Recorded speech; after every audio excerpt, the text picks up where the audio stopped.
Kilka tygodni temu opublikowałam na swoim kanale odcinek o różnych sposobach edycji rolek na Instagrama dla osób, które przede wszystkim robią zdjęcia, a nie kręcą filmy. Pokazałam Wam przykłady, jak stworzyć tego typu rolki za pomocą aplikacji InShot. Jest to obecnie jedna z najbardziej popularnych apek do tworzenia rolek na Instagrama ze względu na swoje pomocne funkcje, dostępne również w bezpłatnej wersji. W dzisiejszym odcinku zamierzam przybliżyć ją Wam jeszcze bardziej oraz omówić inne aplikacje do obróbki wideo na telefonie, z których obecnie korzystam lub korzystałam w przeszłości. Cześć, tu Marcelina, witajcie na kanale Alter to Native, gdzie uczymy się tworzyć świetny content na Wasze media społecznościowe w konkretny, zaplanowany, ale i kreatywny sposób. Bardzo się ucieszyłam na temat dzisiejszego odcinka, ponieważ uwielbiam bawić się edycją i wypróbowywać nowe sposoby na tworzenie jeszcze ciekawszych zdjęć czy filmów. I muszę przyznać, że tak jak na początku czułam się sfrustrowana koniecznością publikowania rolek, tak coraz bardziej zaczynam się do tego całego procesu przekonywać. Chyba było mi potrzebne nieco praktyki. Moim zdaniem najlepiej przetestować kilka lub kilkanaście aplikacji, zanim zdecydujemy się na przykład na zakup pełnej wersji którejkolwiek z nich, ale nawet wtedy nie przestawać eksperymentować. Każda aplikacja posiada troszeczkę inne możliwości. Jedna ułatwia dodawanie napisów, inna ma bardzo ciekawe filtry, jeszcze inna oferuje interesujące przejścia, dlatego szczerze polecam zainstalowanie i korzystanie z minimum 2 aplikacji do edycji wideo na Waszym telefonie. Dzięki temu łatwiej będzie Wam się wyróżnić, zaskoczyć widza. Coraz chętniej i coraz częściej publikujemy rolki, co oznacza większą konkurencję, ale też większe pole popisu dla naszej kreatywności. Aby dać jej upust, przydadzą Wam się w szczególności aplikacje, które zamierzam teraz przedstawić. Tak jak wspomniałam wcześniej, aplikacja InShot to prawdziwy must have. Jest bardzo prosta i intuicyjna w użyciu. Posiada więcej funkcji niż tylko edycja wideo, ale szczerze mówiąc nie były mi one do niczego potrzebne, dlatego nawet ich nie przetestowałam. Z wielką przyjemnością za to rozpoczęłam odkrywanie narzędzi umożliwiających obróbkę plików wideo. Spójrzcie tylko, jakie to łatwe. Ok, zacznijmy więc od omawiania wszystkich funkcji od lewej strony, a więc pierwsze narzędzie, jakie widzimy, to Canvas, czyli tutaj mamy rozmiar naszego pliku. W domyśle ustawia się on w proporcji 9:16, a to dlatego, że w taki sposób został nakręcony. No i tak też chcemy nasz film później wyeksportować, ponieważ jest to idealny rozmiar na naszą rolkę, dlatego go zostawimy. Możemy zmienić proporcje na przykład 4:5 i wtedy, jak widzicie, pojawią się takie paski po bokach, zblurowane. No i jeżeli chcemy się na przykład ich pozbyć, to wtedy możemy wejść w zoom i odpowiednio przybliżyć nasze wideo. Cofnijmy. Ok, kolejne to muzyka, czyli tutaj dodajemy utwory. Możemy dodać również efekty, a także nagrać swój głos. Sticker. W tym miejscu mamy różnego rodzaju śmieszne naklejki. Możemy dodać tekst, a także mozaikę, czyli to jest taki piksel, jeżeli chcielibyśmy coś ukryć. Kolejna opcja to tekst, także możemy właściwie w nią wejść z poziomu 2 narzędzi. Filtry, standardowo filtry zmieniające kolor, ale możemy też dodać różnego rodzaju efekty. Ja posiadam płatną wersję InShot, dlatego mogę posiadać troszeczkę więcej funkcji niż jest dostępnych w bezpłatnej wersji. Następnie wchodzimy w Adjust i w tym miejscu możemy dostosować na przykład kontrast, temperaturę, czyli wszystko bardzo podobnie jak gdybyśmy edytowali zdjęcie. Następnie przechodzimy do narzędzia PIP i to jest nic innego jak nakładanie jednego pliku na drugi. Dalsze narzędzia to już są takie bardziej mechaniczne funkcje. Moim zdaniem InShot to świetna aplikacja do takiej szybkiej, mechanicznej obróbki, czyli kiedy chcemy coś przyciąć, zmienić długość. Co do ceny, to bywa to różnie. Czasami jest ona bezpłatna, a czasami trzeba zapłacić za możliwość użycia dodatkowych funkcji. Jak jest obecnie, to sprawdzicie w swoim App Store czy App Center. Kolejną aplikację uwielbiam ze względu na filtry i efekty, jakie oferuje. Używam jej już od dawna, jeszcze zanim rolka zaczęła w ogóle istnieć, ponieważ dzięki niej można zrobić naprawdę wyjątkowe filmy. A ta aplikacja to film przez 2M.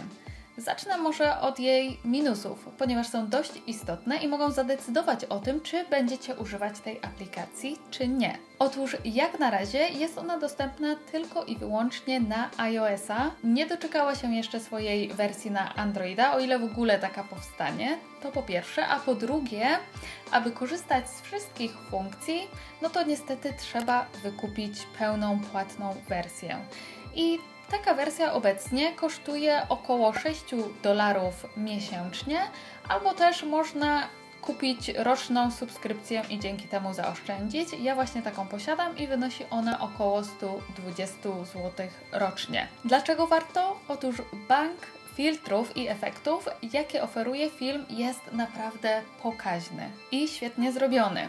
Z łatwością jestem przekonana, że znajdziecie w nim coś, co będzie idealnie rezonowało z Waszym stylem czy stylem Waszej marki. A kiedy nie macie czasu, możecie skorzystać z takich predefiniowanych pakietów, które za pomocą jednego kliknięcia nałożą na całe Wasze filmy i pliki wideo efekty, filtry oraz odpowiednie przejścia. Pokażę Wam teraz, jak to wygląda w praktyce. Wybieramy sobie pliki, które chcemy dodać. Pasuje nam tutaj rozmiar, także przechodzimy dalej. I tutaj mamy zaraz po lewej stronie taką funkcję Lux. I to właśnie to jest ten taki zbiór gotowych pakietów.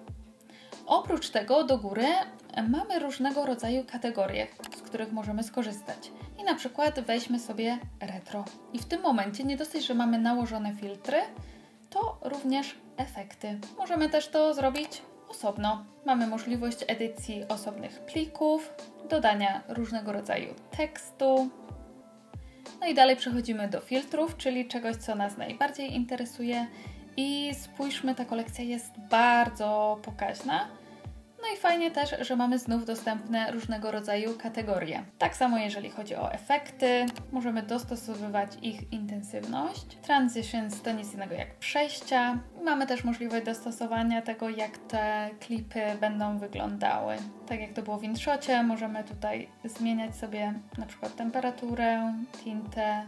Fajna jest tutaj funkcja tak zwana motion, która pozwala nam uzyskać efekt takiego cięcia. Bardzo ciekawie to wygląda.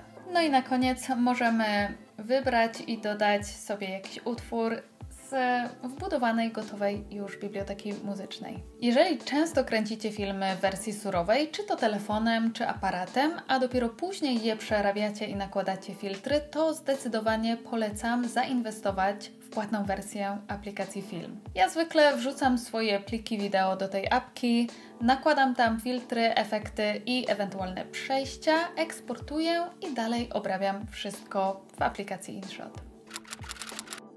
iMovie to kolejna aplikacja dostępna tylko dla użytkowników iPhone'ów. Jednak w odróżnieniu od aplikacji Film, ta jest bezpłatna. W sumie to używałam jej do edycji wideo przez dłuższy czas i jeszcze zanim odkryłam InShot. Wiele osób wychodzi z błędnym założeniem, że nie można z niej eksportować pionowych filmów. Ale to nieprawda. Problem jednak polega na tym, że taki film się wyeksportuje, jednak z takimi 2 czarnymi pasami po bokach, których będziemy chcieli się pozbyć. No i można to w sumie w prosty sposób zrobić. Ale najpierw zajrzyjmy do aplikacji iMovie. No i tam, kiedy zaimportujemy sobie już nasze pliki, to co musimy zrobić, kliknąć w plik, a następnie w lupę znajdującą się w prawym górnym rogu. I teraz palcami możemy przybliżać i oddalać nasze pliki, czyli dostosować odpowiednio format, tak aby całość zmieściła się po prostu w pionie. I następnie po wyeksportowaniu tego filmu do naszej galerii na telefonie wystarczy, że włączymy edytowanie i tam odpowiednio wykadrujemy film. I gotowe.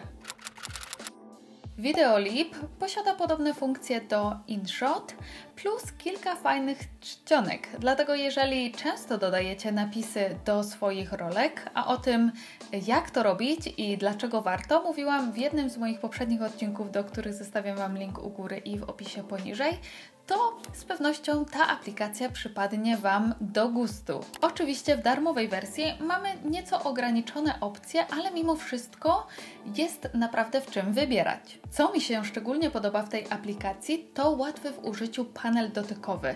Nawet jeżeli macie mały ekran, z łatwością poradzicie sobie nawet z najdrobniejszymi szczegółami. Wygodnie dodaje się tu też na przykład tekst, ponieważ kiedy na przykład przesuwamy palcem, aby dostosować długość, jak długo ten tekst ma trwać, dojdziemy do punktu, w którym kończy się jeden klip i zaczyna kolejny, to poczujemy pod palcem taką lekką wibrację symbolizującą, że to jest tutaj, że tutaj będzie cięcie, dzięki czemu nasz tekst idealnie będzie się zgrywał z filmem.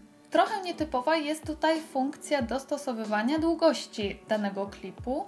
Znajdziecie ją pod nazwą Highlights i pierwsze co musicie zrobić, to wybrać odpowiednią długość swojego klipu, dostosowując paskami po bokach, a następnie przesuwając po obrazie wybieracie, który fragment chcecie zamieścić w filmie. Minusem tej aplikacji jest to, że możecie dodawać muzykę tylko w wersji premium, no chyba, że na przykład tak jak ja macie wykupioną gdzieś indziej licencję i wrzucicie sobie utwory na przykład do Apple Music, no i wtedy stamtąd możecie je pobrać. I jeszcze na koniec chciałabym wymienić kilka aplikacji, których osobiście nie używam, ale słyszałam, że są one fajne i może Wy będziecie mieli ochotę je wypróbować. Na pewno jedną z nich jest VSCO, która posiada bardzo rozbudowaną bazę filtrów, czy na przykład Prequel. Możecie również, jeżeli macie pakiet Adobe, korzystać z Premiere Rush, ale dla mnie jest ono troszeczkę trudne w użyciu, ponieważ te ikonki tam są dosyć małe, dlatego raczej go nie używam. No i ostatnio też trafiłam na ciekawą aplikację, niestety jest ona płatna, nazywa się Splice i też wydaje mi się, że byłaby fajnym rozwiązaniem do edycji wideo czy tworzenia rolek. A czy Ty używasz którejś z wymienionych przeze mnie aplikacji? A może korzystasz z zupełnie czegoś innego? Podziel się proszę w komentarzu poniżej i może uda nam się stworzyć dzięki temu jakieś fajne zestawienie najróżniejszych aplikacji do edycji filmów i tworzenia rolek. A na dzisiaj to już wszystko. Zachęcam Was również do obejrzenia moich poprzednich filmów właśnie na temat tego, czym jest rolka, jak je tworzyć na różne sposoby. I jeżeli spodobał Wam się ten odcinek, to zostawcie proszę łapkę w górze oraz zasubskrybujcie mój kanał po więcej tego typu treści. Dziękuję Wam bardzo za uwagę i do zobaczenia w kolejnym odcinku. Cześć!